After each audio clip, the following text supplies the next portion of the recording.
ಶುಭೋದಯ, ಶುಭ ಮುಂಜಾನೆ, ಸುಪ್ರಭಾತ. ಪ್ರೀತಿಯ ವಿದ್ಯಾರ್ಥಿಗಳೇ, ತಮ್ಮೆಲ್ಲರಿಗೂ ಆತ್ಮೀಯ ಸ್ವಾಗತ. ನಾನು ತಮ್ಮ ಮನೆ ಶಿಕ್ಷಕ ಚಂದ್ರಶೇಖರ. ಇವತ್ತು ತಮಗಾಗಿ ಒಂದು ನೂತನ ಪಾಠದ ಪ್ರಶ್ನೋತ್ತರ ಮಾಲೆಯನ್ನು ಬಿಡುಗಡೆ ಮಾಡ್ತಾ ಇದ್ದೇನೆ. ಮಕ್ಕಳೇ, 9ನೇ ತರಗತಿಯ ಕನ್ನಡ ನೂತನ ಪಾಠ.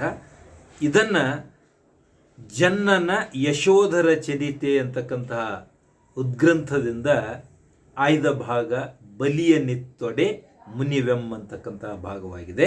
ಮಕ್ಕಳೇ, ಅದ್ಭುತವಾಗಿರ್ತಕ್ಕಂತಹ ಈ ಪಾಠ ಇದು ಪರಿಷ್ಕೃತ ಪಠ್ಯಪುಸ್ತಕದಲ್ಲಿ ಹೊಸದಾಗಿ ಸೇರಿಸಲಾಗಿರತಕ್ಕಂತಹ ಒಂದು ಸಂಗ್ರಹಿತ ಭಾಗವಾಗಿದೆ. ಇದು ಬಲಿಯ ನಿತ್ತೊಡೆ ಮುನಿವೆಂ ಅಂತಕ್ಕಂತಹ ಭಾಗ. ಮಕ್ಕಳೇ, ನಾನು ಪ್ರತಿಯೊಂದು ಪದದ ಮೇಲೆ ನನ್ನ ಈ ಪೆನ್ನಿನ ತುದಿಯನ್ನು ಇಟ್ಟು ನಾನು ತೋರಿಸಿ ಹೇಳ್ತಾ ಹೋಗ್ತೇನೆ. ತಾವು ದಯವಿಟ್ಟು ಅದನ್ನು ಲಕ್ಷ್ಯವಹಿಸಿ ಕೇಳಬೇಕು, ಹಾಗೆ ಅರ್ಥ ಮಾಡಿಕೊಳ್ಳಬೇಕು, ಸ್ಮರಣೆಯಲ್ಲಿ ಇಟ್ಟುಕೊಳ್ಳೋಕ್ಕೆ ಕೂಡ ತಾವು ಪ್ರಯತ್ನ ಮಾಡಬೇಕು. ಯಾಕೆ ಅಂತಂದ್ರೆ ಪರೀಕ್ಷಾ ದೃಷ್ಟಿ ಅನ್ನೋದು ಕೂಡ ಅಷ್ಟೇ ಮಹತ್ವದ್ದು. ಅದಾದ ನಂತರ 2-3 ಸಲ ಕೇಳಿದ ನಂತರ ತಮಗೆ ಜ್ಞಾಪಕದಲ್ಲಿ ಉಳಿತದೆ. ಆನಂತರ ತಾವು ಒಂದು ಸಲ ತಮ್ಮ ಮನೆಗೆಲಸದ ಪುಸ್ತಕದಲ್ಲಿ ಅಥವಾ ಯಾವುದೋ ಒಂದು ನೋಟ್ ಪುಸ್ತಕದಲ್ಲಿ ಅದನ್ನು ಬರೆದಿಡಬೇಕು, ಅಂದವಾಗಿ ಬರೆಯಬೇಕು. ಅಂದವಾಗಿ ಬರೆಯುವ ಹವ್ಯಾಸ ಕಿರು ವಯಸ್ಸಿನಿಂದಲೇ ತಾವು ಕಲಿತುಕೊಳ್ಳಬೇಕು ಅಂತಕ್ಕಂಥದ್ದು ನನ್ನ ವಿಜ್ಞಾಪನೆ. ಮಕ್ಕಳೇ, ಒಂದು ವೇಳೆ ತಮಗೆ ಏಕಾಗ್ರತೆಯ ಕೊರತೆ ಅನಿಸಿದ್ದಲ್ಲಿ ತಾವು ಕಿವಿಗೆ ಇಯರ್ಫೋನ್ ಧರಿಸಿದರೆ ಬೇರೆ ಶಬ್ದ ಕೇಳಲಾರದು, ಏಕಾಗ್ರತೆ ಭಂಗುಂಟಾಗಲಾರದು. ಅದಕ್ಕೋಸ್ಕರವಾಗಿ ಈ ಬಲಿಯ ನಿತ್ತೊಡೆ ಮುನಿವೆಂ ಅಂತಕ್ಕಂಥದ್ದು ಬಹಳ ಅದ್ಭುತವಾಗಿರತಕ್ಕಂತಹ ಪಾಠ. ಒಂದು ವೇಳೆ ಈ ಪ್ರಶ್ನೋತ್ತರ ಆದ ನಂತರ ತಮಗೆ ಈ ಪಾಠದ ಈ ಪದ್ಯಪಾಠದ ಬಲಿಯ ನಿತ್ತೊಡೆ ಮುನಿವೆಂ ಅಂತಕ್ಕಂತಹ ಈ ಪದ್ಯಪಾಠದ ವಿಶ್ಲೇಷಣೆಯನ್ನು ಕೂಡ ನಾನು ಮಾಡಿದ್ದೇನೆ. ದಯವಿಟ್ಟು ಅದನ್ನು ಕೂಡ ತಾವು ನೋಡಬೇಕು ಅಂತಕ್ಕಂಥದ್ದು. ಯಾಕೆ ಅಂತಂದರೆ ಅದು ನೋಡಿದರೆ ಇದು ತಿಳಿಯುತ್ತದೆ, ಇದು ನೋಡಿದರೆ ಅದು ತಿಳಿಯುತ್ತದೆ. ಒಟ್ಟಿಗೆ ಎರಡನ್ನು ನೋಡಿದಾಗ ತಮಗೆ ಮನನ ಆಗ್ತದೆ ಅಂತಕ್ಕಂಥದ್ದು ಇಲ್ಲಿ ಮಹತ್ವದ ಸಂಗತಿಯಾಗಿದೆ. ವಿದ್ಯಾರ್ಥಿಗಳೇ, ತಾವು ದಯವಿಟ್ಟು ಈ ಪಾಠವನ್ನು ಲೈಕ್ ಮಾಡಿ, ಶೇರ್ ಮಾಡಿ, ಹಾಗೂ ತಮ್ಮ ಅನುಭವವನ್ನು ಕೂಡ ನನ್ನ ಜೊತೆಗೆ ಕಾಮೆಂಟ್ ಬಾಕ್ಸ್ನಲ್ಲಿ ಕಾಮೆಂಟ್ ಮಾಡಿ ಅಂತಕ್ಕಂಥದ್ದು ನನ್ನ ಅಭಿಲಾಷೆ. ಜೊತೆಯಾಗಿ ದಯವಿಟ್ಟು ನನ್ನನ್ನು ಪ್ರೋತ್ಸಾಹಿಸುವುದಕ್ಕೋಸ್ಕರವಾಗಿ ತಾವು ಈ ಭಾಗವನ್ನು ಸಬ್ಸ್ಕ್ರೈಬ್ ಮಾಡಿ, ತಾವು ನನ್ನ ಚಾನಲನ್ನು ಸಬ್ಸ್ಕ್ರೈಬ್ ಮಾಡಿ ಅಂತಕ್ಕಂಥದ್ರೊಂದಿಗೆ ನಾನು ಇನ್ನು ಮೇಲೆ ನಿಮ್ಮ ಪಾಠದ ನೇರವಾದಂಥ ಪದಗಳಿಗೆ ಅರ್ಥ, ಅದಾದ ನಂತರ ಬಿಟ್ಟ ಸ್ಥಳ ತುಂಬಿರಿ ಅಂತಕ್ಕಂಥ ಭಾಗ ಬರ್ತದೆ. ಅದಾದ ನಂತರ ಪ್ರಶ್ನೋತ್ತರಗಳ ಮಾಲೆ ಮುಂದುವರಿತದೆ. ಬಲಿಯ ನಿತ್ತೊಡೆ ಮುನಿವೆಂ ಇದು ಈ ಸಂಗ್ರಹಿತ ಭಾಗದ ಶೀರ್ಷಿಕೆ. 9ನೇ ತರಗತಿಯ ಕನ್ನಡ ವಿದ್ಯಾರ್ಥಿಗಳಿಗಾಗಿ ನೋಡಿ. ಇದು ಜನ್ನ ಮಹಾಕವಿ, ಅವನ ಉದ್ಗ್ರಂಥ ಮಹಾಗ್ರಂಥ ಯಶೋಧರ ಚರಿತೆ. ನಾವು ಪದ ಪದ್ಯಾರ್ಥ ಅಂದರೆ ಪದ ಮತ್ತು ಅದರ ಅರ್ಥ, ಇದು ಹಳಗನ್ನಡ ರೂಪದಲ್ಲಿ ಪದಗಳಿವೆ. ನಾನು ಹೊಸಗನ್ನಡಕ್ಕೆ ನೇರವಾಗಿ ನಿಮ್ಮ ಪಠ್ಯಪುಸ್ತಕದಿಂದ ಆಯ್ಕೆ ಮಾಡಿಕೊಂಡಿದ್ದೇನೆ, ತಮಗೆ ಸುಲಭವಾಗಲಿ ಅಂಥೇಳಿ ಈ ಭಾಗ ಇಲ್ಲಿ ನಾನು ನಿರೂಪಿಸಿದ್ದೇನೆ. ಇದು ಮಕ್ಕಳೇ ಳಕಾರ, ಇದು ನೆಗಳ್ದೆ, ನೆಗಳ್ದ, ಇದು ಳ ಇದ್ದ ಹಾಗೆ ನೆಗಳ್ದ. ಇದರ ಒಳಗಡೆಗೆ ಅದ ಹಾಗೆ ಹೀಗೆ ಬಂದರೆ ಅದು ರಕಾರ ಆಗ್ತದೆ. ಇದು ಇದು ನೋಡಿ, ನಾನು ಬರೆದು ತೋರಿಸ್ತೀನಿ. ಇದು ಳಕಾರ, ಳ ಇದ್ದ ಹಾಗೆ, ಇದು ರ ಇದ್ದ ಹಾಗೆ. ಸರಿನಾ? ಇದನ್ನು ತಾವು ಅರ್ಥೈಸ್ಕೊಳ್ಬೇಕು, ನೆನಪಿಟ್ಟುಕೊಳ್ಬೇಕು. ಅದೇ ಪ್ರಕಾರವಾಗಿ ಕಾಗುಣಿತಗಳನ್ನು ಕೂಡ ಮಾಡುವುದನ್ನು ತಾವು ಅರ್ಥೈಸ್ಕೊಳ್ಬೇಕು. ನೆಗಳ್ದ ಪ್ರಸಿದ್ಧ, ಬೆಸಸೆ ಆಜ್ಞೆ ಮಾಡಲು, ಪಿಡಿ ಹಿಡಿ, ದೆಸೆ ಬಗ್ಗೆ. ನಾನು ಮುಂದುವರಿತಾ ಇದ್ದೀನಿ. ಹಾಗೆ ಪುರುಳ್ ಸ್ವಲ್ಪ, ಪರಿವೀಕ್ಷಿಸಿ ಆಲೋಚಿಸಿ, ತಲ್ಲಣ ತಳಮಳ, ಭವ ಜನ್ಮ, ನಿಶಂಕೆ ಸಂಶಯವಿಲ್ಲದ ಮತ್ತು ನಿರ್ಭಯ ಅಂತಕ್ಕಂತಹ ಅರ್ಥ ಆಗ್ತದೆ. ನಿವಾರಣೆ ಪರಿಹಾರ,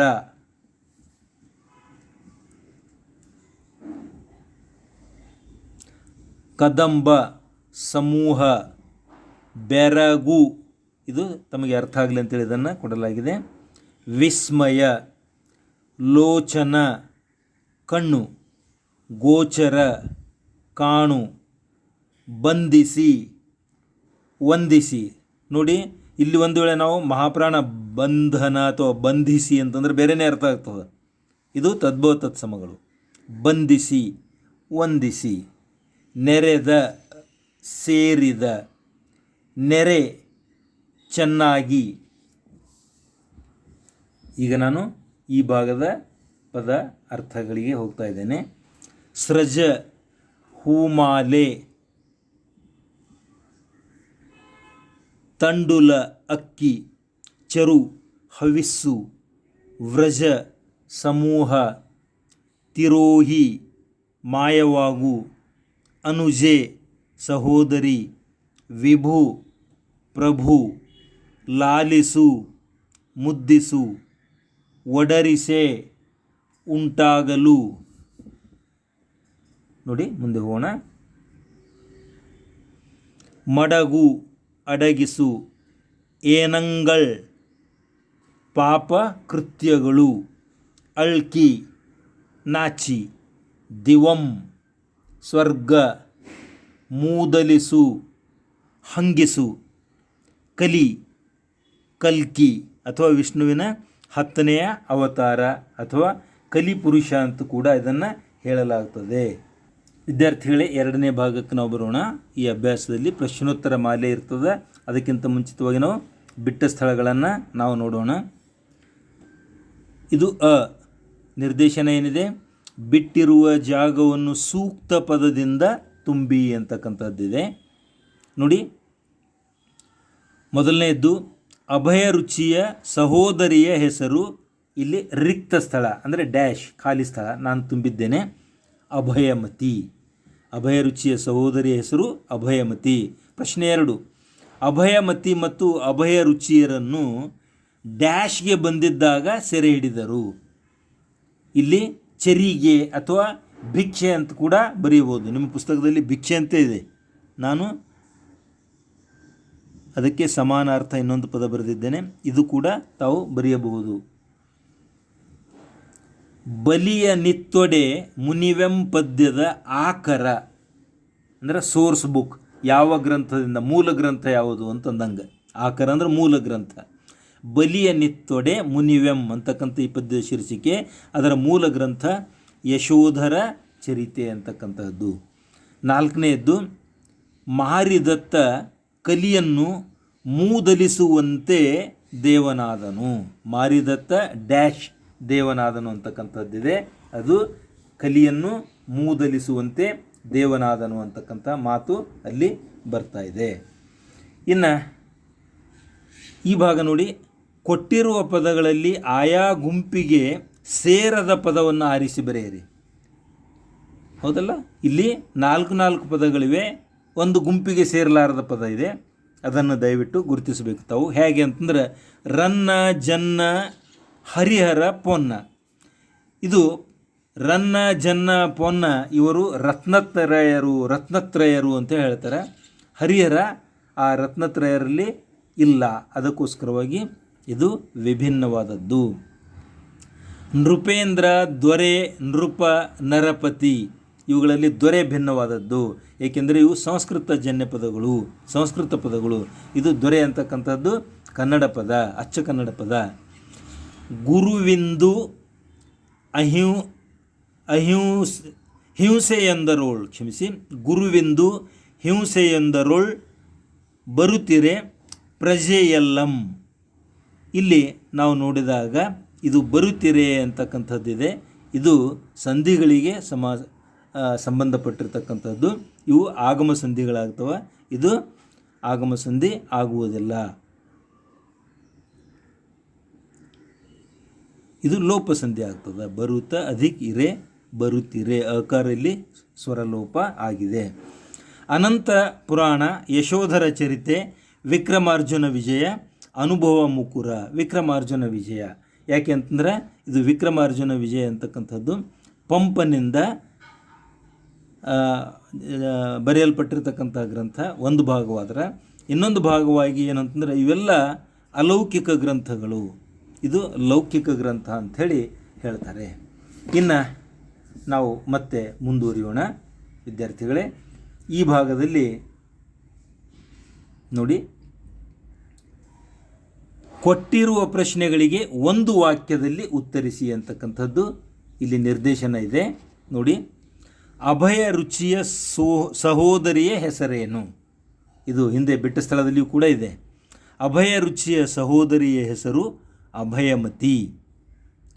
ಪ್ರಶ್ನೆ 2, ಅಭಯ ರುಚಿ ಮತ್ತು ಅಭಯಮತಿಯನ್ನು ಸೆರೆ ಹಿಡಿದುದು ಯಾವಾಗ ಅಂತಕ್ಕಂತಹ ಪ್ರಶ್ನೆ ಇದೆ. ಅಭಯ ರುಚಿ ಮತ್ತು ಅಭಯಮತಿ ಚರಿಗೆಗೆ ಅಂದರೆ ಭಿಕ್ಷೆಗೆ ಬಂದಾಗ ಸೆರೆ ಹಿಡಿಯಲಾಯಿತು. ಇಲ್ಲಿ ನೀವು ಪದ ಬದಲಾಯಿಸಿಕೊಳ್ಳಬಹುದು ಅಥವಾ ಇದೇ ಇಡಬಹುದು, ಭಿಕ್ಷೆಗೆ ಅಂತ ಕೂಡ ನೀವು ಮಾಡಿಕೊಳ್ಳಬಹುದು. ಕುಸುಮದತ್ತನ ತಂದೆಯ ಹೆಸರೇನು? ಕುಸುಮದತ್ತನ ತಂದೆಯ ಹೆಸರು ಯಶೋಮತಿ. ಇಲ್ಲಿ ಕುಸುಮದತ್ತ ಅಂತಂದರೆ ಇದರ ಅರ್ಥ ತಿಳ್ಕೊಳ್ಬೇಕು. ಕುಸುಮಾವಳಿಯ ಮಗ ಈತ. ಅಭಯ ರುಚಿ, ಅವನಿಗೆ ಇನ್ನೊಂದು ಹೆಸರೇ ಇಲ್ಲಿ ಕವಿ ಅದ್ಭುತವಾಗಿ ಕುಸುಮದತ್ತ ಅಂತಕ್ಕಂಥದ್ದು ಕರೆದಿದ್ದಾನೆ.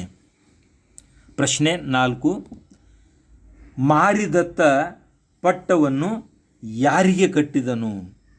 ಮಾರಿದತ್ತನು ಕುಸುಮದತ್ತನಿಗೆ ಪಟ್ಟವನ್ನು ಕಟ್ಟಿದನು. ನೋಡಿ ವಿದ್ಯಾರ್ಥಿಗಳೇ, ಆ ಎನ್ನುವುದಕ್ಕೆ ನಿರ್ದೇಶನ. ಕೊಟ್ಟಿರುವ ಪ್ರಶ್ನೆಗಳಿಗೆ 2-3 ವಾಕ್ಯಗಳಲ್ಲಿ ಉತ್ತರಿಸಿ ಅಂತಕ್ಕಂಥದ್ದು ನಿರ್ದೇಶನ ಇದೆ. 2-3 ವಾಕ್ಯಗಳಲ್ಲಿ ಬರೆಯಬೇಕು. ಪ್ರಶ್ನೆ 1, ಅಭಯ ರುಚಿ ತಲ್ಲಣಗೊಳ್ಳಲು ಕಾರಣವೇನು? ಗುರು ಸುದತ್ತಾಚಾರ್ಯರ ಆಜ್ಞೆಯ ಮೇರೆಗೆ ಅಭಯ ರುಚಿ ಅಭಯಮತಿ ಭಿಕ್ಷೆಗೆ ಬಂದಿರುವಾಗ ಅವರನ್ನು ಹಿಡಿದು ತರಲಾಯಿತು. ನಿರ್ಭೀತನಾದ ಅಭಯ ರುಚಿ ಅರಸ ಮಾರಿದತ್ತನಿಗೆ ಒದಗಿ ಬರಬಹುದಾದ ಕೇಡನ್ನು ನೆನೆದು ಕರುಣೆಯಿಂದ ತಲ್ಲಣಗೊಂಡನು ಅಂತಕ್ಕಂಥದ್ದು ಇದರ ಉತ್ತರವಾಗಿದೆ. ಪ್ರಶ್ನೆ 2 ಇಲ್ಲಿ ನಾವು ನೋಡಬೇಕಾಗಿದೆ. ಮಾರಿದತ್ತನು ಏಕೆ ಉದ್ವಿಗ್ನನಾದನು ಅಂತಕ್ಕಂತಹ ಪ್ರಶ್ನೆ ಇದೆ. ಉತ್ತರ ನೋಡಿ. ಅಭಯ ರುಚಿಯು ಮಾರಿದತ್ತನನ್ನು ಕುರಿತು ಅಂದರೆ ಅವನನ್ನು ಉದ್ದೇಶಿಸಿ, ಇಷ್ಟೊಂದು ಜೀವಿಗಳ ಕೊಂದಿರುವೆ, ನರಕದೊಳಗೆ ಇದಕ್ಕೆ ನಿವಾರಣೆ ದೊರೆಯುವುದು. ಅಲ್ಲಿ ನೆರೆದ ಜನತೆಯ ಮುಂದೆ ಸಾರಿ ಹೇಳಿದನು ಅಭಯ ರುಚಿ. ಆಗ ಮಾರಿದತ್ತನು ಅತ್ಯಂತ ಉದ್ವಿಗ್ನನಾದನು. ನಾವೀಗ ಪ್ರಶ್ನೆ ಸಂಖ್ಯೆ 3ಕ್ಕೆ ಹೋಗಬೇಕಾಗಿದೆ. ನೋಡಿ ವಿದ್ಯಾರ್ಥಿಗಳೇ, ಪ್ರಶ್ನೆ ಸಂಖ್ಯೆ 3 ಏನು ಹೇಳ್ತಾ? ಪ್ರಶ್ನೆ ಏನಿದೆ? ಚಂಡಮಾರಿ ಜನರನ್ನು ಕುರಿತು ಹೇಳಿದ್ದೇನು? ಮೊದಲು ತಿಳ್ಕೊಳ್ರಿ, ಚಂಡಮಾರಿ ಯಾರು ಅಂತಕ್ಕಂಥದ್ದು. ಚಂಡಮಾರಿ ದೇವತೆ, ಅಲ್ಲಿ ಜಾತ್ರೆ ನಡೀತಕ್ಕಂತಹ ದೇವತೆ. ಚಂಡಮಾರಿ ಆ ದೇವತೆ ಜನರನ್ನು ಉದ್ದೇಶಿಸಿ ಏನು ಹೇಳಿದಳು ಅಂತಕ್ಕಂಥದ್ದು. ಜಾತ್ರೆಗಾಗಿ ಬಂದು ಸೇರಿದ ಜನತೆಗೆ ಚಂಡಮಾರಿ ದೇವತೆಯು ತನ್ನ ಪೂಜೆಯನ್ನು ಜಲ, ಗಂಧ, ಹೂಮಾಲೆ, ಅಕ್ಕಿ, ಧೂಪ, ದೀಪ, ಹವಿಸ್ಸು ಮತ್ತು ತಾಂಬೂಲ ಸಮೂಹಗಳಿಂದ ಪೂಜಿಸಲು ತಿಳಿಸುತ್ತಾ, ಜೀವಜಾತದಿಂದ ಬಲಿಯನ್ನು ಕೊಟ್ಟರೆ ತಾನು ಮುನಿಯುವುದಾಗಿ ಹೇಳಿತು. ಪ್ರಶ್ನೆ ಸಂಖ್ಯೆ 4ಕ್ಕೆ ನಾನು ಬರ್ತಾ ಇದ್ದೇನೆ. 4ನೇ ಪ್ರಶ್ನೆ ನೋಡಿ ಮಕ್ಕಳೇ. ಜೀವಿಗಳನ್ನು ಬಲಿ ಕೊಡುವುದರಿಂದ ಆಗುವ ಪರಿಣಾಮವೇನು? ಉತ್ತರ ನೋಡಿ. ಹಿಂಸೆ ಮಾನವನನ್ನು ದಾನವನನ್ನಾಗಿಸುತ್ತದೆ, ಅಂದರೆ ರಾಕ್ಷಸನನ್ನಾಗಿಸುತ್ತದೆ, ದಾನವನನ್ನಾಗಿಸುತ್ತದೆ. ಹಿಂಸೆಯನ್ನು ಸಂಕಲ್ಪಿಸುವುದೂ ಘೋರ ಪಾಪ. ಹಿಂಸೆ ಮಾಡೋದಕ್ಕಿಂತ ಅದರ ಬಗ್ಗೆ ಯೋಚನೆ ಮಾಡುವುದು ಕೂಡ ಮಹಾಪಾಪ. ಜೀವಿಗಳ ಬಲಿ ಕೊಡುವುದು ಜನ್ಮ ಜನ್ಮಾಂತರಕ್ಕೂ ಕಾಡದೆ ಬಿಡದು. ಪ್ರಶ್ನೆ ಸಂಖ್ಯೆ ಮುಂದೆ ಬರ್ತಾ ಇದ್ದೇನೆ ನಾನೀಗ.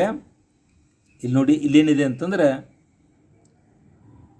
ಇದರ ನಿರ್ದೇಶನ ಕೊಟ್ಟಿರುವ ಪ್ರಶ್ನೆಗಳಿಗೆ 8-10 ವಾಕ್ಯಗಳಲ್ಲಿ ಉತ್ತರಿಸಿ ಅಂತಕ್ಕಂಥದ್ದು ನಿರ್ದೇಶನ ಇದೆ. ಅಭಯ ರುಚಿ ಮಾರಿದತ್ತನನ್ನು ಭೇಟಿಯಾದ ಸಂದರ್ಭವನ್ನು ವಿವರಿಸಿ ಅಂತಕ್ಕಂಥದ್ದು ಇಲ್ಲಿ ಪ್ರಶ್ನೆ ಇದೆ. ಈ ಪ್ರಶ್ನೆ ಬಗ್ಗೆ ನಾನೀಗ ಉತ್ತರ ತಯಾರು ಮಾಡಿದ್ದೇನೆ. ನೋಡಿ ಮಕ್ಕಳೇ, ಪ್ರಶ್ನೆಯನ್ನು ಹೇಳ್ತೀನಿ. ಅಭಯ ರುಚಿ ಮಾರಿದತ್ತನನ್ನು ಭೇಟಿಯಾದ ಸಂದರ್ಭವನ್ನು ವಿವರಿಸಿ ಅಂತಕ್ಕಂಥದ್ದು ಪ್ರಶ್ನೆ ಇದೆ. ಉತ್ತರ: ಚಂಡಮಾರಿ ಜಾತ್ರೆಯ ನಿಮಿತ್ತವಾಗಿ, ಅಂದರೆ ಈಕೆ ದೇವಿ, ಅವಳ ನಿಮಿತ್ತವಾಗಿ ಪುರಜನರೆಲ್ಲರೂ ದೇವಸ್ಥಾನಕ್ಕೆ ಬಂದಿರುವರು. ಮಾರಿದತ್ತ ಅರಸನು ತನ್ನ ಹರಕೆಯನ್ನು ತೀರಿಸುವುದಕ್ಕೋಸ್ಕರ ದಂಡ ನಮಸ್ಕಾರ ಹಾಕುತ್ತಾ ದೇವಾಲಯಕ್ಕೆ ಬರುವನು. ಪ್ರತಿ ಸಲದಂತೆ ಈ ವರ್ಷವೂ ಯುವ ಜುಗುಳ ಬಲಿ ಕೊಡಲೆಂದು ಚಂಡಕರ್ಮನೆಂಬ ತಳವಾರನನ್ನು ಕರೆದು ಬಾಲಕರೀರ್ವರನ್ನು ಬಲಿ ಕೊಡಲೆಂದು ತರಲು ತಿಳಿಸಿದನು. ಸುದತ್ತಾಚಾರ್ಯರ, ಇವರು ಜೈನ ಮುನಿಗಳು, ಆಣತಿ ಅಂದರೆ ಆಜ್ಞೆಯ ಮೇರೆಗೆ ಅಭಯ ರುಚಿ ಅಭಯಮತಿಯರು ಭಿಕ್ಷೆಗಾಗಿ ಬಂದಿರುವಾಗ ಚಂಡಕರ್ಮ ತಳಾರನು ಹುಲ್ಲೆಯನ್ನು ತರಕ್ಷು ಪಿಡಿಯುವಂತೆ ಅವರಿಬ್ಬರನ್ನು ಹಿಡಿದು ಮಾರಿದತ್ತನಿಗೆ ಒಪ್ಪಿಸುವನು. ಆ ಭಯಾನಕ ವಾತಾವರಣದಲ್ಲಿ ಅತ್ಯಂತ ಕ್ರೂರಿಯಾದ ಮಾರಿದತ್ತನಿಗೆ ನೋಡಿದ ಅಭಯರುಚಿ ಕುಮಾರನು ತಾನು ಅಭಯರುಚಿ, ಈಕೆ ನನ್ನ ಸಹೋದರಿ ಅಭಯಮತಿ ಎಂದು ನಿರ್ಭೀತನಾಗಿ ನುಡಿಯುವನು. ತಮಗೆ ಎಷ್ಟೂ ಭಯವಿಲ್ಲ, ಆದರೆ ನಿನಗೆ ತಟ್ಟಬಹುದಾದ ಜೀವವಧೆಯ ಬಗ್ಗೆ ಆಲೋಚಿಸಿದಾಗ ಮನಸ್ಸು ಕರುಣೆಯಿಂದ ತಲ್ಲಣಗೊಳ್ಳುತ್ತದೆ ಎಂದು ನುಡಿಯುವನು. ಮಕ್ಕಳೇ, ಪ್ರಶ್ನೆ ಸಂಖ್ಯೆ 2, ಇದು ಕೂಡ ದೀರ್ಘವಾಗಿ 8-10 ವಾಕ್ಯಗಳಲ್ಲಿ ಬರೆಯಬೇಕಾದಂತಹ ಉತ್ತರ. ಪ್ರಶ್ನೆ ಏನಿದೆ ನೋಡಿ. 2ನೇದ್ದು, ಅಭಯ ರುಚಿಯ ಮಾತುಗಳು ಮಾರಿದತ್ತನ ಮೇಲೆ ಬೀರಿದ ಪರಿಣಾಮವನ್ನು ತಿಳಿಸಿ ಅಂತಕ್ಕಂಥದ್ದು ಇದೆ. ಚಂಡಕರ್ಮನೆಂಬ ತಳಾರನು ಭಿಕ್ಷೆಗಾಗಿ ಬಂದ ಅಭಯರುಚಿ ಮತ್ತು ಅಭಯಮತಿಯರನ್ನು ಬಲಿ ಕೊಡುವುದಕ್ಕೋಸ್ಕರ ಹಿಡಿದು ತಂದು ಮಾರಿದತ್ತನಿಗೆ ಒಪ್ಪಿಸುವನು. ನಿರ್ಭೀತನಾದ ಅಭಯರುಚಿ ತನ್ನ ಹೆಸರನ್ನು ಹೇಳುತ್ತಾ ತನ್ನ ಸಹೋದರಿಯನ್ನು ಪರಿಚಯಿಸುವನು. ಸಾಮಾನ್ಯವಾಗಿ ಬಲಿಪೀಠಕ್ಕೆ ಬರುವವರೆಲ್ಲ ಸಾವಿನ ಭಯದಿಂದ ಕಂಗಾಲಾಗಿರುತ್ತಾರೆ.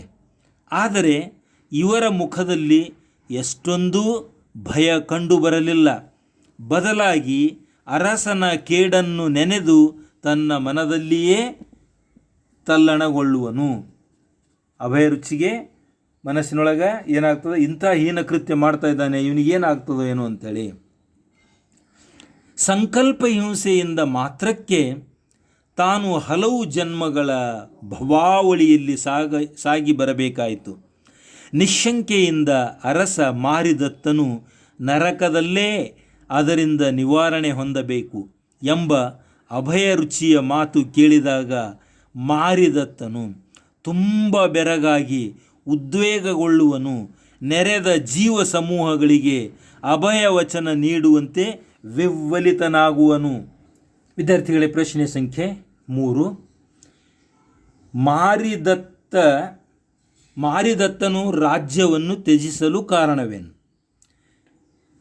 ಚಂಡಮಾರಿ ದೇವತೆಯ ಜಾತ್ರೆಗೋಸ್ಕರ ಪುರಜನರೆಲ್ಲರೂ ತಮ್ಮ ಶಕ್ತ್ಯಾನುಸಾರ ಹಲವು ಪಶು ಪಕ್ಷಿಗಳನ್ನು ತಂದಿದ್ದರು.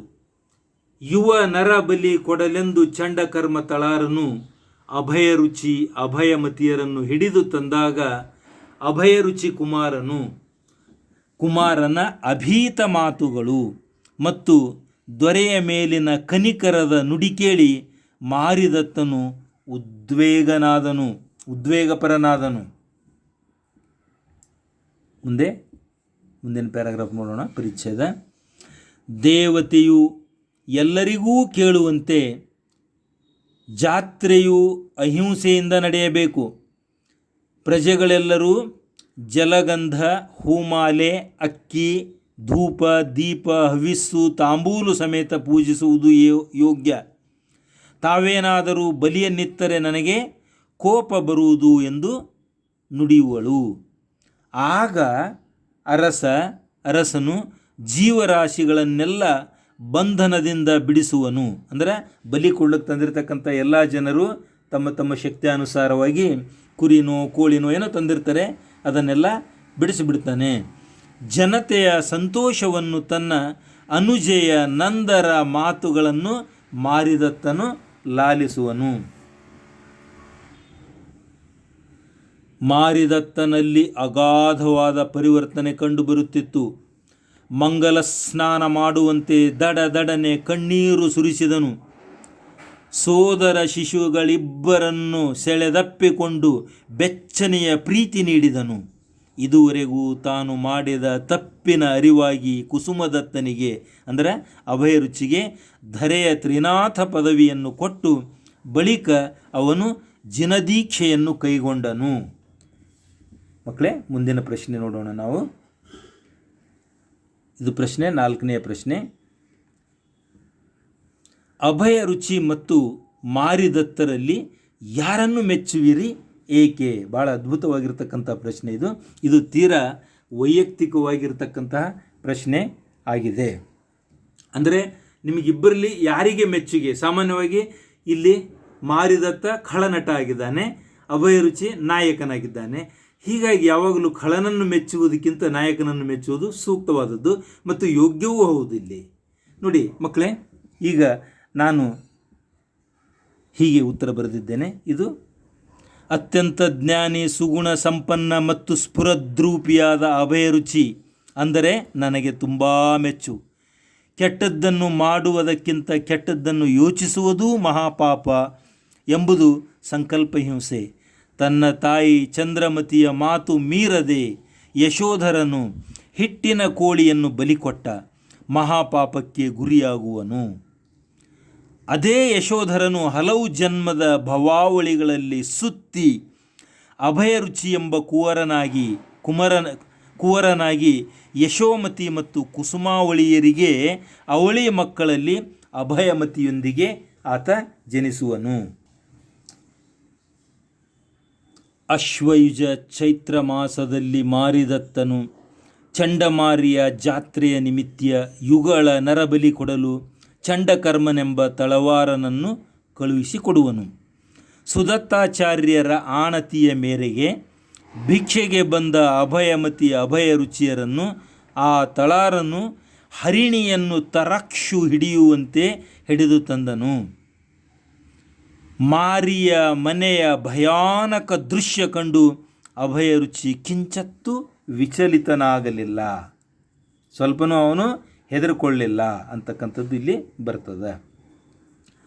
ತಾನು ಅಭಯ ರುಚಿ, ಇವಳು ತನ್ನ ಅಕ್ಕ ಅಭಯಮತಿ ಎಂದು ಅರಸನಿಗೆ ನಿರ್ಭೀತನಾಗಿ ನುಡಿಯುವನು.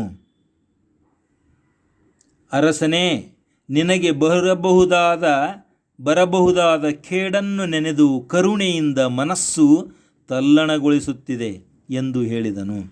ಹಾಗೆಯೇ ಮುಂದುವರೆಸಿ, ತಾನು ಕೇವಲ ಸಂಕಲ್ಪ ಹಿಂಸೆಯಿಂದ ಹಲವು ಜನ್ಮಗಳಲ್ಲಿ ದುಃಖ ಉಂಟೆ.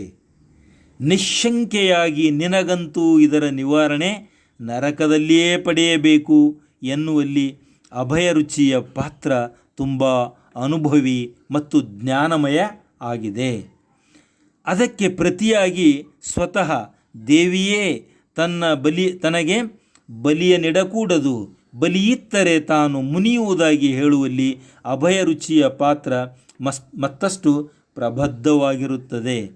ಕುಮಾರನ ನುಡಿಯಿಂದ ಅರಸನ ಮನಸ್ಸು ಪರಿವರ್ತನೆಯಾಗುವುದು ಎಂಬುವಲ್ಲಿ ಜೈನ ಧರ್ಮದ ಮೂಲ ತತ್ವ ಅಹಿಂಸೆ ಕೂಡ ಸಾಕಾರವಾಗುತ್ತದೆ. ಒಟ್ಟಾರೆಯಾಗಿ ಅಭಯ ರುಚಿಯ ಪಾತ್ರ ಕಾವ್ಯದುದ್ದಕ್ಕೂ ಅದ್ಭುತವಾಗಿ ಮೂಡಿ ಬಂದಿದೆ. ಮಕ್ಕಳೇ, ಈಗ ನಾನು ಮುಂದಿನ ಭಾಗಕ್ಕೆ ಬರ್ತಾ ಇದ್ದೀನಿ. ಈ ಅಂತಕ್ಕಂಥ ಭಾಗ, ಇಲ್ಲಿ ಕೊಟ್ಟಿರುವ ವಾಕ್ಯವನ್ನು ಸಂದರ್ಭೋಚಿತವಾಗಿ ಸ್ವಾರಸ್ಯ ವಿವರವನ್ನು ಬರೆಯಿರಿ. ಇದು ಸಂದರ್ಭದೊಡನೆ ವಿವರಿಸಿರಿ ಅಂದ್ರೂ ಹೀಗೆ ಬರೀಬೇಕು, ಸಂದರ್ಭ ಹೇಳಿರಿ ಅಂದ್ರೂ ಹೀಗೆ ಬರೀಬೇಕು, ಸ್ವಾರಸ್ಯ ತಿಳಿಸಿರಿ ಅಂದ್ರೂ ಸಾಮಾನ್ಯವಾಗಿ ಹೀಗೆ ಬರೆಯುವುದು ಸೂಕ್ತ. ಇದನ್ನು 3 ಭಾಗವಾಗಿಸಬೇಕು. ಆಯ್ಕೆ, ಸಂದರ್ಭ ಹಾಗೂ ಸ್ವಾರಸ್ಯ ಅಂಥೇಳಿ. ಈಗ ಪ್ರಶ್ನೆ ಏನಿದೆ, ಕರುಣದಿಂದೇ ತಲ್ಲಣಿಸಿದ ಪೆಂ. ಆಯ್ಕೆ, ಪ್ರಸ್ತುತ ವಾಕ್ಯವನ್ನು ತೆಕ್ಕುಂಜೆ ಗೋಪಾಲಕೃಷ್ಣ ಭಟ್ ಅವರ ಸಂಪಾದನಾ ಗ್ರಂಥ ಜನ್ನಕವಿ ವಿರಚಿತ ಯಶೋಧರ ಚರಿತೆ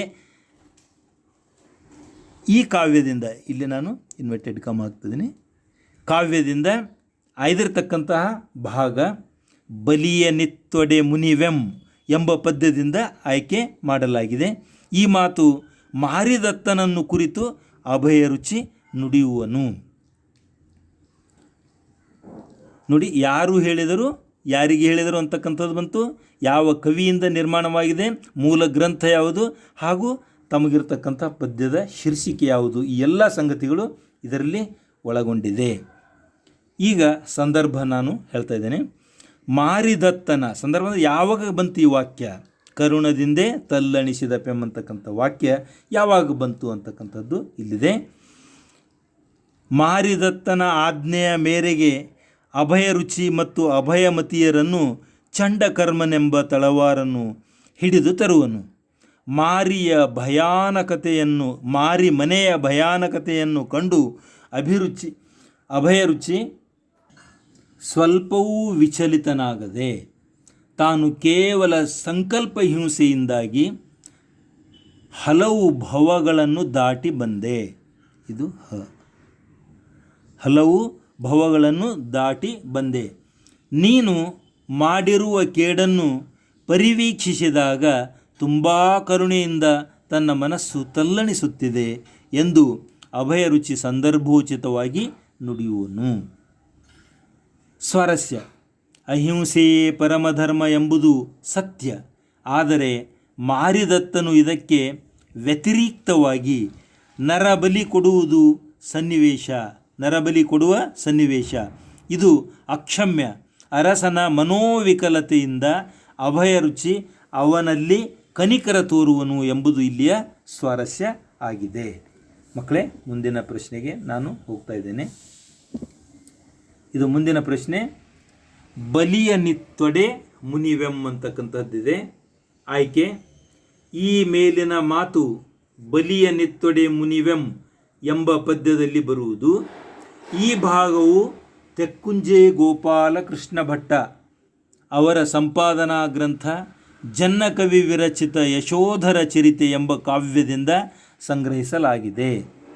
ಚಂಡಮಾರಿ ದೇವತೆಯು ಮೇಲಿನ ಮಾತನ್ನು ನುಡಿಯುವಳು. ಮೇಲಿನ ಮಾತಂದ್ರೆ ಈ ಮಾತನ್ನು ಆಕೆ ನುಡಿತಾಳೆ ಅಂತಕ್ಕಂಥದ್ದು ಇಲ್ಲಿ ಸಂದರ್ಭ ಆಯ್ಕೆಯಾಗಿದೆ.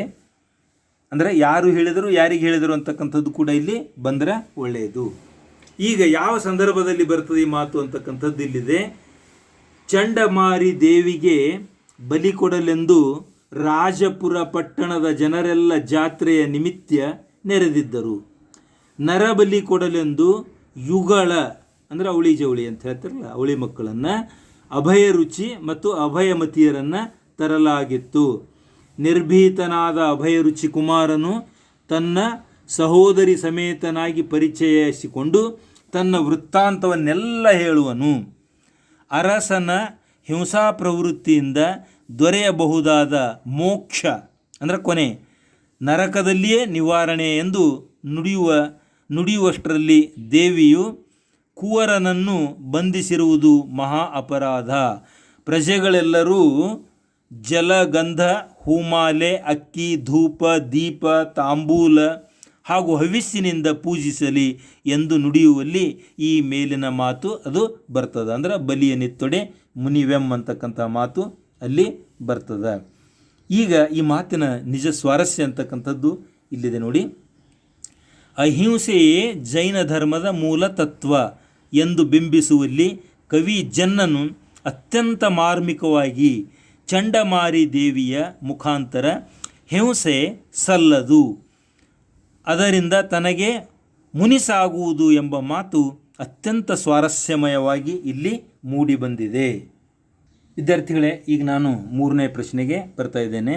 ಸಂದರ್ಭ ವಿವರಿಸಿರಿ. ನರಕದೊಳ್ ನಿವಾರಣೆ ಒಡೆವೈ. ಆಯ್ಕೆ: ಪ್ರಸ್ತುತ ವಾಕ್ಯವನ್ನು ಬಲಿಯ ನಿತ್ತೊಡೆ ಮುನಿವೆಂ ಎಂಬ ಕಾವ್ಯಖಂಡದಿಂದ ಆರಿಸಿಕೊಳ್ಳಲಾಗಿದೆ. ಈ ಭಾಗವು ತೆಕ್ಕುಂಜೆ ಗೋಪಾಲಕೃಷ್ಣ ಭಟ್ ಅವರ ಸಂಪಾದನಾ ಗ್ರಂಥ ಜನ್ನಕವಿ ವಿರಚಿತ ಯಶೋಧರ ಚರಿತೆ ಕಾವ್ಯದಿಂದ ಆಯ್ದು ನಿಗದಿಪಡಿಸಲಾಗಿದೆ. ಇಲ್ಲಿ ಹಾಗೆ ನೋಡಿದರೆ ಈ ಮಾತನ್ನು ಯಾರು ಹೇಳ್ತಾರೆ? ಅಭಯ ರುಚಿ ಆತ ಹೇಳ್ತಾನೆ. ಅರಸನನ್ನು ಕುರಿತು, ಮಾರಿದತ್ತನನ್ನು ಕುರಿತು ಹೇಳ್ತಾನೆ. ನರಕದೊಳಗೆ ನಿವಾರಣೆ ಆಗ್ತಕ್ಕಂಥದ್ದು ಅದು ಕೂಡ ಇಲ್ಲಿ ಬರೆಯಬಹುದು. ಅಂದರೆ ಯಾರು ಹೇಳಿದರು, ಯಾರಿಗೆ ಹೇಳಿದರು ಕೂಡ ಇಲ್ಲಿ ಬರೆಯಬಹುದು.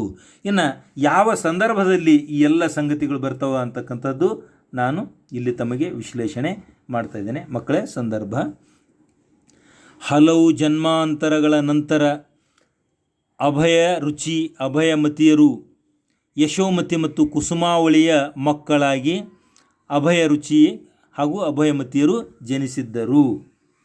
ಇದರ ಮೂಲ ಕಥೆ ನಾನು ಹೇಳಿದ್ದೇನೆ, ಪಾಠದ ವಿಶ್ಲೇಷಣೆಯಲ್ಲಿ ಹೇಳಲಾಗಿದೆ, ತಮಗೆ ತಿಳಿದಿರಬಹುದು ಕೂಡ. ಕುಸುಮಾವಳಿಯ ಮಕ್ಕಳಾಗಿ ಅಂದರೆ ಯಶೋಮತಿ ಮತ್ತು ಕುಸುಮಾವಳಿಯ ಮಕ್ಕಳಾಗಿ ಅಭಯರುಚಿ, ಅಭಯಮತಿಯರು ಜನಿಸಿದ್ದರು. ಮಾರಿದತ್ತನು ಬಲಿ ಕೊಡಲೆಂದು ಈ ಜುಗಳ ಮಕ್ಕಳನ್ನು ಹಿಡಿಸಿ ತಂದಿರಿಸಿದ್ದನು.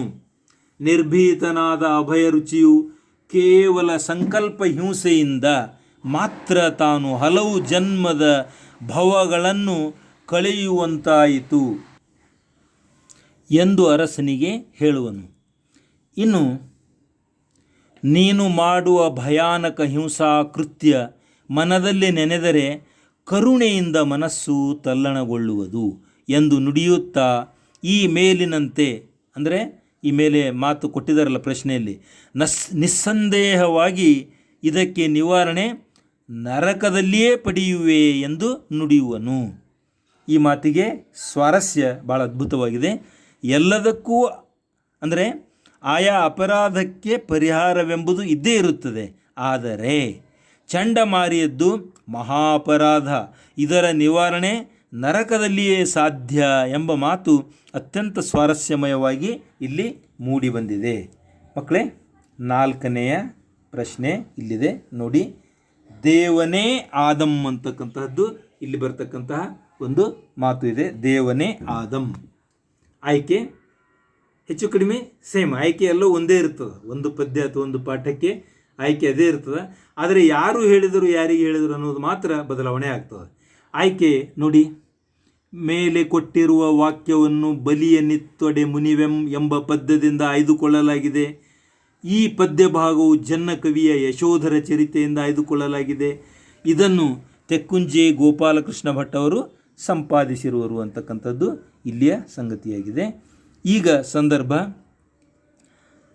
ಅಭಯರುಚಿಯ ವೃತ್ತಾಂತವನ್ನೆಲ್ಲ ತಿಳಿದ ಅರಸನ ಮನಸ್ಸು ಸಂಪೂರ್ಣವಾಗಿ ಬದಲಾಯಿತು. ಚಂಡಮಾರಿ ದೇವತೆಯು ತನಗೆ ಹಿಂಸೆ ಸಲ್ಲದು, ಬಲಿಯ ನಿತ್ತೊಡೆ ಮುನಿವೆಂ ಎಂದು ನುಡಿವಳು. ಅರಸನು ಗುಡುಗುಡನೆಂದು ಕಂಬನಿ ಸುರಿಸುವನು, ಅದು ಮಂಗಲ ಸ್ನಾನವೆಂದು ಅರಿಯುವನು. ಸೋದರ ಶಿಶುಗಳನ್ನು ಬಿಗಿದಪ್ಪಿಕೊಂಡು ಮಡುಗಟ್ಟಿ ನಿಂತ ತನ್ನ ದುಃಖ ಹೊರಹಾಕುವನು. ಕುಸುಮದತ್ತನ ಅಭಯರುಚಿಗೆ ಧರಿತ್ರಿನಾಥವೆಂಬ ಪದವಿ ನೀಡಿ ನಂತರ ಜಿನದೀಕ್ಷೆಯನ್ನು ಕೈಗೊಳ್ಳುವನು. ಕೆಲಕಾಲ ಉಗ್ರವಾದ ತಪಸ್ಸು ಕೈಕೊಂಡನು. ಆಮೇಲೆ 3ನೆಯ ಸ್ವರ್ಗದಲ್ಲಿ ನೆಲೆಯೂರುವನು. ಮಾರಿದತ್ತನು ಕಲಿಯನ್ನೇ ಮೂದಲಿಸುವಂತೆ ಸ್ವಯಂ ದೇವನೇ ಆದನು ಎನ್ನುವಲ್ಲಿ ಕವಿಯು ಈ ರೀತಿಯಾಗಿ ಉದ್ಧರಿಸುವನು. ಅಂದರೆ ಆತ ದೇವನೇ ಆದಮ್ ಅಂತಕ್ಕಂಥ ಮಾತನ್ನು ಉದ್ಧರಿಸುವನು ಅಂದರೆ ಹೇಳುವನು ಅಂತಕ್ಕಂಥದ್ದು ಬರ್ತದೆ. ಈ ಮಾತಿನ ಸ್ವಾರಸ್ಯ: ಈ ಭಾಗದಲ್ಲಿ ಮಾರಿದತ್ತನ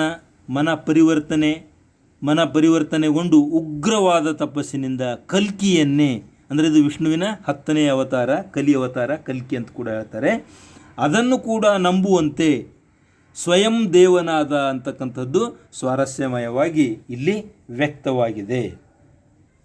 ವಿದ್ಯಾರ್ಥಿಗಳೇ, ಇದೊಂದು ಅದ್ಭುತವಾಗಿರ್ತಕ್ಕಂತಹ ಕಾವ್ಯ. ಇದನ್ನು ಅತ್ಯಂತ ಸಂಕ್ಷಿಪ್ತವಾಗಿ ಸಂಗ್ರಹಿತವಾಗಿ ಇಲ್ಲಿ ಕೊಡಲಾಗಿದೆ. ನಾನು ಈಗಾಗಲೇ ತಮಗಾಗಿ ತಮ್ಮ ಉಪಯೋಗವಾಗಲಿ, ತಮಗೆ ಉಪಯುಕ್ತವಾಗಲಿ ಅಂತಕ್ಕಂಥ ಉದ್ದೇಶದಿಂದ ಈ ಇಡೀ ಸಂಗ್ರಹ, ಅಂದರೆ ಈ ಕಾವ್ಯದ ಸಾರಾಂಶ ಸಮೇತವಾಗಿ ಈ ಪದ್ಯದ ವಿಶ್ಲೇಷಣೆಯನ್ನು ಕೂಡ ಮಾಡಿದ್ದೇನೆ. ದಯವಿಟ್ಟು ಅದನ್ನು ಕೂಡ ತಾವು ನೋಡಬೇಕು. ಮಕ್ಕಳೇ, ತಮ್ಮಲ್ಲಿ ಮತ್ತೆ ನಾನು ವಿನಂತಿಸಿಕೊಳ್ಳುವುದೇನೆಂದರೆ, ದಯವಿಟ್ಟು ನನ್ನ ಚಾನಲ್ ಲೈಕ್ ಮಾಡಿ. ನಿಮಗೆ ಆಗಿರ್ತಕ್ಕಂಥ ಅನುಭವವನ್ನು ನೀವು ಅಲ್ಲಿ ಕಮೆಂಟ್ ಬಾಕ್ಸ್ನಲ್ಲಿ ಬರೆಯಿರಿ. ಹಾಗೂ ದಯವಿಟ್ಟು ಸಬ್ಸ್ಕ್ರೈಬ್ ಮಾಡಿ ನನಗೆ ಪ್ರೋತ್ಸಾಹ ನೀಡಬೇಕು ಅಂತ ಹೇಳ್ತಾ, ನಾನು ನಿಮ್ಮ ಮನೆಯ ಮೇಷ್ಟ್ರು ಚಂದ್ರಶೇಖರ ಮತ್ತೆ ತಮ್ಮೊಂದಿಗೆ ಮುಂದಿನ ಅವಧಿಯಲ್ಲಿ ಭೇಟಿ ಆಗ್ತೇನೆ. ಧನ್ಯವಾದಗಳು. ತಮ್ಮೆಲ್ಲರಿಗೂ ಶುಭವಾಗಲಿ.